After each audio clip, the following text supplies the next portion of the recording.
Hi, I'm back, and Suka comes home today, so I'll be back to my normal posts and so forth. Just thank you so much, everyone, for the prayers and the love, and I'll be posting, hopefully later this week, a couple of blogs about the power of prayer and the power of cuddling for healing. But today, I want to talk about the winter solstice. Today is the winter solstice, which means it's the shortest day of the year, and it's just on the cusp of Christmas and New Year's, which is when we celebrate a rebirth or a opening up into the light. So I'm going to tell you a story about the darkness that I've been experiencing for many years and how I am emerging from the light. This year, I decorated for Christmas, and I haven't done that in almost 15 years. I lived with a Scrooge for 10 years, and then after that, I've been kind of bouncing around here and there, and I didn't have any Christmas decorations anymore. So this year I did decorate. And the other night, Bob and I laid on the couch and turned off all the lights and just watched the twinkling of the Christmas lights as they lit up the room and then cast really cool shadows on the ceiling. And he played some Sarah McLachlan music for me, and I cried. One of the decorations I did contribute, all of them were his, but the one that I contributed was I hung my grandmother's Christmas dress up on the window next to the Christmas tree. And it actually was my mom's prom dress, but then years after that, my grandma would wear it at Christmas Eve dinner. Well, for me, I was telling Bob that night, and the reason I cried was Christmas died for me on Christmas Day 2007. And I never really thought of that until watching that Christmas tree that night, the other night. Christmas Day 2007, my grandma died. She was cooking Christmas dinner and got rushed to the hospital with a bowel obstruction. And instead of going to her house for dinner, we all went to the hospital to say goodnight, to say goodbye. It was very, very sad, but she was old and she'd lived quite a full life, and she went quickly rather than years of pain and suffering and so forth.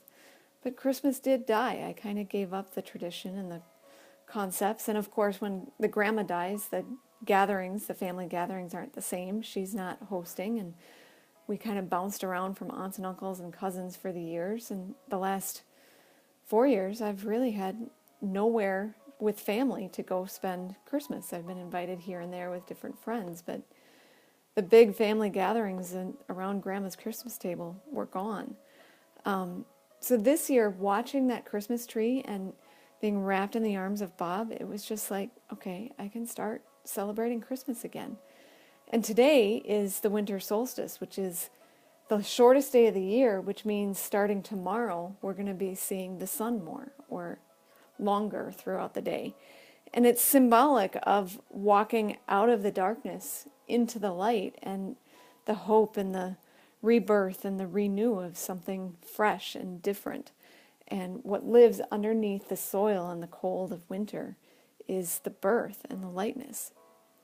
So I want to share with you something my friend Joe Theodosopoulos, did I say that right? Joe posted on Facebook the other day, because I know this feeling, or yesterday she posted it, and I think a lot of people feel this at Christmas. She said, most people know that this year has been the worst year of my life. And to make things worse, it's been the worst year of a lot of people's lives who are very close to me. In each circle I roam, there has been a devastating tragedy and hardship. Death, cancer, injury, illness, heartbreak. It's as though someone put a hex on this year. Most, but sadly not all of us have made it through. However, and maybe we're seeing the light at the end of this long, dark, razor-filled tunnel through which we've been trekking to 2016. She said, fuck the fuck off, 2016. My friends and I plan to burn you to the fucking ground, motherfucking ground, on December 31st. Sorry, but I'm not sorry for the language. Well, I felt her pain, Joe. I have felt your pain, and I've watched you walk through your own dark, razor-filled tunnel. While I know the pain is very different than my own, I do empathize. And I invite you, my readers and my friends, to join me today in celebrating the winter solstice, the return to the light. While darkness may consume us and light may elude us, you cannot fully appreciate and value the beauty of light without knowing the darkness and the shadows. So turn off your lights, If you have a Christmas tree, turn on the lights of the Christmas tree and look at the shadows on the ceiling and that contrast between dark and light. And I tell you, those of you who are struggling through this year, I hold you and I honor your pain. And as someone who's walked through it for the last 5 years, and this year, 2016 actually, I started to come out of that darkness. And I came out stronger and brighter than I've ever felt in my life. What I say to you is I'm excited for you. I'm very excited for the day that you do emerge. I don't know when it's going to be. It may be next month, it may be next year, it may be a few more years down the road. But I promise at the other end, it's brilliant. It's really cool. Until next time, have a great day and light a candle.